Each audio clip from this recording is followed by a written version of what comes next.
بخاری اور مسلم میں حدیث ہے کہ قیامت والے دن اللہ کے سائے کے سوا کوئی سایہ نہیں ہوگا۔ محدثین نے اس کی تعویل کی ہے کہ اللہ کے سائے سے مراد اللہ کے عرش کا سایہ ہے۔ پھر آپ علیہ السلام نے فرمایا کہ البتہ 7 قسم کے لوگ ہیں جنہیں اللہ کے عرش کا سایہ نصیب ہوگا۔ پہلے نمبر پہ فرمایا عادل حکمران۔ سب سے مشکل کام ہی ہے سر، اس لیے میں کہتا ہوں کہ جو حکمران ہے یا چیف جسٹس ہے وہ اللہ کی کرسی پہ دنیا میں بیٹھا ہوا ہے، کیونکہ اللہ نے میزان نازل کی ہے نا۔ اللہ کہتا ہے کہ میں قسط قائم کرنے والا ہوں، میں نے کتابیں نازل کی اور عدل کا ترازو اتارا ہے دنیا کے اندر کہ تم انصاف کرو۔ انبیاء کے آنے کا مقصد یہ ہے۔ اللہ نے اپنی توحید کے اوپر گواہ کیا ہے انصاف کرنے والوں کو، وَأُولُو الْعِلْمِ قَائِمًا بِالْقِسْطِ، اہل علم جو انصاف پہ قائم لوگ ہیں، عادل حکمران۔ دوسرا فرمایا کہ وہ شخص جس نے جوانی میں عبادت کر لی، توبہ کی روش اختیار کر لی، بڑھاپے میں تو شیر بھی شکار کرنا چھوڑ دیتا ہے، وہ لوگوں کا بچا ہوا شکار کرتا ہے، جوانی کے اندر عبادت کرنا یہ مشکل کام ہے۔ تیسرا فرمایا کہ ایسا شخص جس کا دل مسجد میں اٹک رہا ہو، ایسا اٹکے کہ وہ یعنی مسجد سے نکلے تو گویا جس کو کہتے ہیں نا مچھلی پانی سے نکل آئی ہے، دوبارہ مسجد میں جانے کی کوشش کرے۔ وہ تو بخاری مسلم میں حدیث ہے کہ جو شخص نماز کے انتظار میں بیٹھا ہوتا ہے وہ بھی نماز کے اندر شمار ہوتا ہے، حالانکہ بیٹھا انتظار میں ہے۔ تو مسجد میں جس کا دل اٹک رہا ہو تو اس کو بھی اللہ کے عرش کا سایہ نصیب ہوگا۔ چوتھا وہ شخص جو اکیلے میں بیٹھ کے اللہ کو یاد کرے اور اس کی آنکھوں سے آنسو نکلے، اللہ کے خوف کی وجہ سے، اس کی محبت کی وجہ سے، کسی کے سامنے نہیں، جو اکیلے میں اللہ کو یاد کرے اور اس کی آنکھوں سے آنسو نکلے۔ پانچواں وہ شخص کہ جسے کوئی اعلیٰ نسب والی عورت برائی کی طرف مائل کرے اور وہ اللہ کے خوف سے رک جائے اور وہ کہے کہ میں اللہ سے ڈرتا ہوں، میں یہ کام نہیں کروں گا، تو اسے بھی قیامت والے دن اللہ کے عرش کا سایہ نصیب ہوگا۔ اور چھٹا وہ شخص کہ جو اللہ کی محبت کی وجہ سے کسی کے ساتھ دوستی رکھے۔ اچھا، اس میں بڑے پیارے الفاظ ہیں، وہ جب بھی اس کو ملے اللہ کی محبت کی وجہ سے ملے، اور جب بھی وہ آپس میں اکٹھے ہوں تو اللہ کی محبت پر اکٹھے ہوں، اور جب بھی جدا ہوں اللہ کی محبت پہ جدا ہوں۔ تو اللہ کے لیے جمع ہوں اللہ کی محبت پہ، اور جب جدا ہوں تب بھی اللہ کی محبت پہ، اللہ کی باتیں کرتے ہوئے اکٹھے ہوں، جدا ہوتے وقت بھی اللہ کی محبت پہ جدا ہوں۔ اچھا، یہ واحد وہ بات ہے جس کے اوپر نبی علیہ السلام نے تفصیلی گفتگو کی ہے۔ یہ 7 لوگوں کو جو عرش کا سایہ نصیب ہونا ہے نا، باقی سب اجمالاً ہے۔ عادل حکمران، دیٹس آل، اس کی کوئی آگے تفصیلات نہیں بیان کی۔ اکیلے میں بیٹھ کے روئے، آنسو آ جائیں، کوئی تفصیلات بیان نہیں کی۔ یہ واحد موقع ہے جہاں علیہ السلام نے ڈیٹیل بات کی کہ جو لوگ اللہ کی محبت پر اکٹھے ہوں، جب بھی ملے تو اللہ کی محبت میں اکٹھے ہوں، اور جب جدا ہوں تو اللہ کی محبت میں۔ وہ تو مسلم شریف میں حدیث ہے نا کہ ایک شخص اللہ کے لیے کسی دوسرے شخص کو ملنے جا رہا تھا تو انسانی شکل میں ایک فرشتہ نازل ہوا۔ اس نے کہا کدھر جا رہے ہو؟ ان کا فلاں شخص کو ملنے۔ کیوں؟ رشتہ دار ہے؟ نہیں۔ اور کوئی منفعت؟ نہیں۔ کیوں؟ اللہ کے لیے، میں صرف اللہ کے لیے اس سے محبت کرتا ہوں۔ تو فرشتہ کہنے لگا مجھے اللہ نے بھیجا ہے کہ اس کو جا کے خوشخبری تمہیں سنا دوں کہ اللہ بھی تم سے محبت کرتا ہے۔ واہ جی واہ، کیا بات ہے! ہمارا اللہ سے محبت کرنا یہ چھوٹی چیز ہے، اللہ کا ہم سے محبت کرنا یہ بڑی چیز ہے۔ اور 7واں یہ ہے کہ جو دائیں ہاتھ سے صدقہ کرے اور بائیں کو خبر نہ ہو۔ اچھا، یہ بھی آسان کام ہے، کوئی مشکل کام نہیں۔ کسی بھی غریب کی مدد کی جائے۔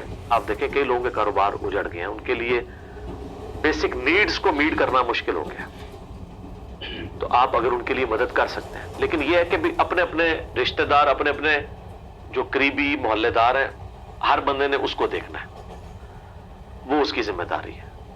تو یہ 7 کے 7 لوگ جو ہیں وہ کوئی بھی ان میں سے کسی ایک کیٹیگری میں فال کر گیا تو اس سے اللہ کے عرش کا سایہ نصیب ہوگا، لیکن اس کے ساتھ یہ لازمی چیز ہے کہ وہ باقی معاملات کو بھی لے کے چلتا ہو۔ یہ نہیں ہے کہ وہ اللہ کی راہ میں صدقہ اور خیرات تو کر رہا ہے، نماز کو نہیں پڑھ رہا۔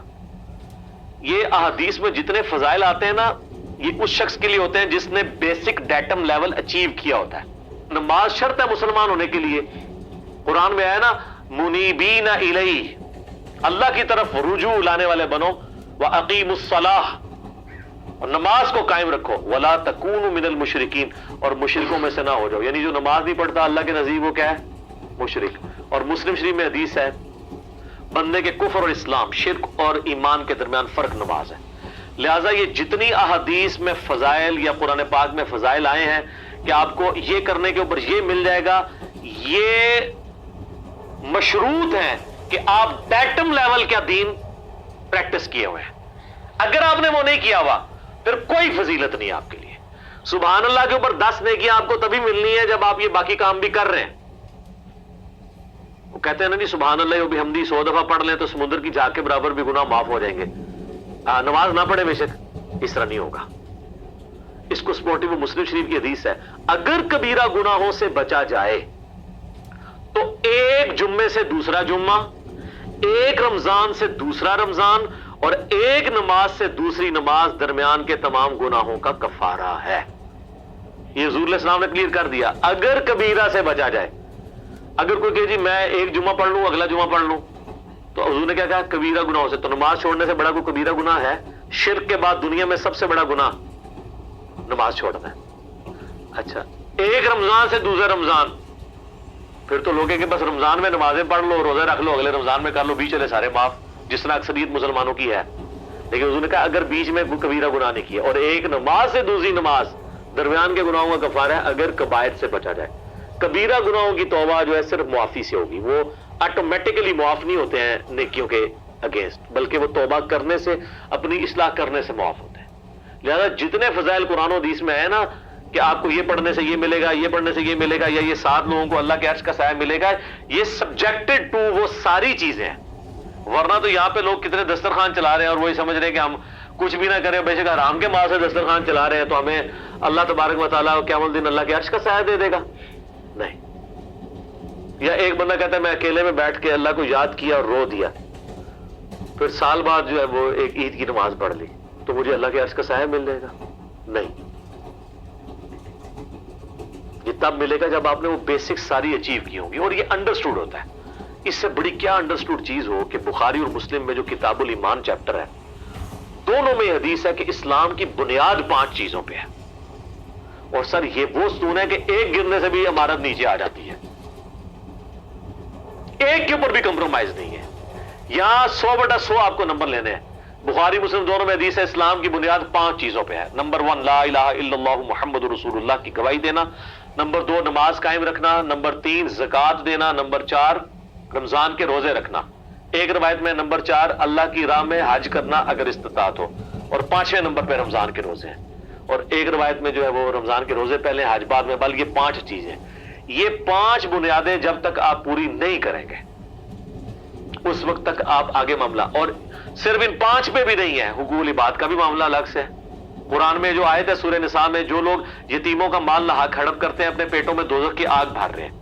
اب یہ نہیں ہوگا کہ وہ حاجی نمازی ہے تو حرام مال کھانے سے پیٹ میں دوزخ کی آگ نہیں جائے گی، چونکہ اس نے وہ جو ہے وہ 7 عرش کے نیچے اعمال کرنے والوں میں سے ایک عمل اس نے کر لیا ہے. سر وہ 7 کے 7 کر لے. دین ٹوٹل پیکج کا نام ہے، یہ پک اینڈ چوز نہیں ہے. اور ڈاکٹر شاہ صاحب اکثر کہا کرتے تھے نا کہ یہ ٹوٹل پیکج ہے، آپ نے اپنی مرضی کا دین نہیں لینا. ٹھیک ہے، تو وہ تو خیر بڑے سخت جملے بولا کرتے تھے کہ یار لینا ہے تو پورا لو نہیں تو دفع ہو جاؤ. وہ یہ لفظ بولا کرتے تھے. اللہ کو تمہاری کوئی ضرورت نہیں ہے. ویسے ہے یہی ہے، دفع ہو جاؤ والی بات ہے. اس کو سپورٹنگ وہ چیز ہے ادخلوا فی السلم کافہ، اے اہل ایمان پورے کے پورے اسلام میں داخل ہو. بلکہ اللہ نے تو منافقین کی روش کی کہی ہے کہ جب حالات سازگار ہوتے ہیں تو وہ تمہارے ساتھ چلتے ہیں اور جب برے حالات ہوتے ہیں پیچھے ہٹ جاتے ہیں. سورہ الحج میں ہی آیا ہے کہ بعض لوگ ہیں وہ دین میں کنارے کنارے پہ چلنے جاتے ہیں کہ سب کچھ ہیپی ہیپی چلتا ہوں، جیسے ہی ذرا تکلیف ہو پیچھے ہو کے بیٹھ جاتے ہیں. کیونکہ تکلیف کے ساتھ معاملات کو لے کے چلنا بہت مشکل کام ہے، سوائے ان لوگوں کے لیے جن کو اللہ تعالیٰ توفیق دے دے.